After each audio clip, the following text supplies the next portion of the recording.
சாணி அடிச்சு அவர் அவமானப்படுத்தி செருப்பு மாலை போட்டு தேவ ஊழியக்காரர் வந்து இந்த மாதிரி நம்ம பண்றாங்க பொழுது எவ்வளவு கஷ்டமா இருக்கும்.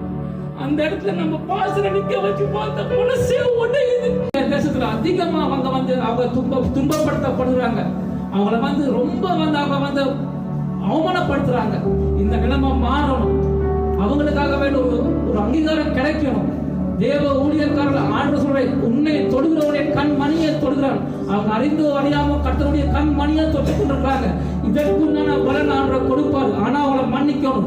எந்தெந்த கிராமங்கள், எந்தெந்த தாலுகாக்கள், எந்தெந்த மாவட்டங்கள், மாகாணங்கள் ஆண்டவருடைய ராஜ்யத்தை சுவிசேஷத்தை அறிவிக்க தடை ஏற்படுத்திக் கொண்டிருக்கிறாங்களோ எல்லா அந்த இடங்களிலே கர்த்தருடைய ஜெயக்கொடி கம்பீரமாக உயரணும். அந்த நாள் வரும். அதுக்காக வேண்டி ஊழியக்காரர்களுடைய தேவைக்காகவும் அநேக ஏழ்மையான சபைகள் இருக்கு. ஏழ்மையான சபைகள்ல பொருளாதார நெருக்கடி இருக்குது. தேவைகளுக்காக செவிங்க. நாளை ஜெபிக்கணும்.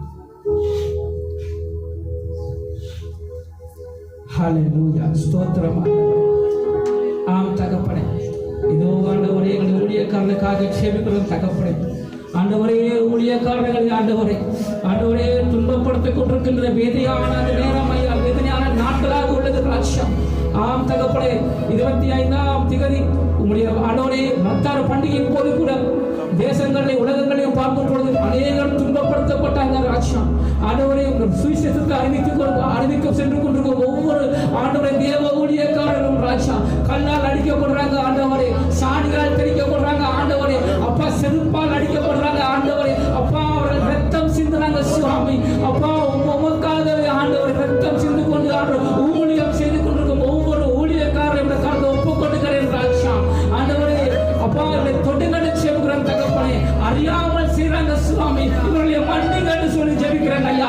அறியாமல் செய்றாங்க சுவாமி. ஆண்டவரே அவர்கள் விக்கிரகங்களுக்கு கொடுக்கக்கூடிய அந்த மதிப்பும் மரியாதையும் ஆண்டவரே வசனத்துக்கு கொடுக்குறாங்க இல்ல ராஜா. அவருடைய இருதயமானது கர்த்தாவே அடைக்கப்பட்டிருக்கிறது சுவாமி. இந்த கல்லான இருதயங்கள் நொறுக்கப்பட்டு செபிக்கிறேன் இயேசுவின் நாமத்தினாலே.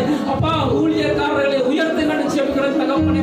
ஊழியக்காரர்களை துன்பப்படுத்துறது கர்த்தாவே ஆண்டவரே இவர்களுக்கு எந்த ஒரு அதிகாரமும் இல்லை ஆண்டவரே. அப்பா இந்தியாவிலே கர்த்தாவே சட்டம் கொண்டு வரட்டும் என்று செபிக்கிறோம் இயேசுவின் நாமத்தினாலே ஆண்டவரே. அப்பா இன்னுமாக ராஜா எவ்வளவு ஆண்டவரே ஊழியக்காரர்கள் துன்பப்படுத்துறாங்களோ அவ்வளவு கர்த்தாவே ஊழியக்காரர்கள் எழுமட்டும் என்று செபிக்கிறோம் இயேசுவின் நாமத்தினாலே கர்த்தாவே. இன்னும்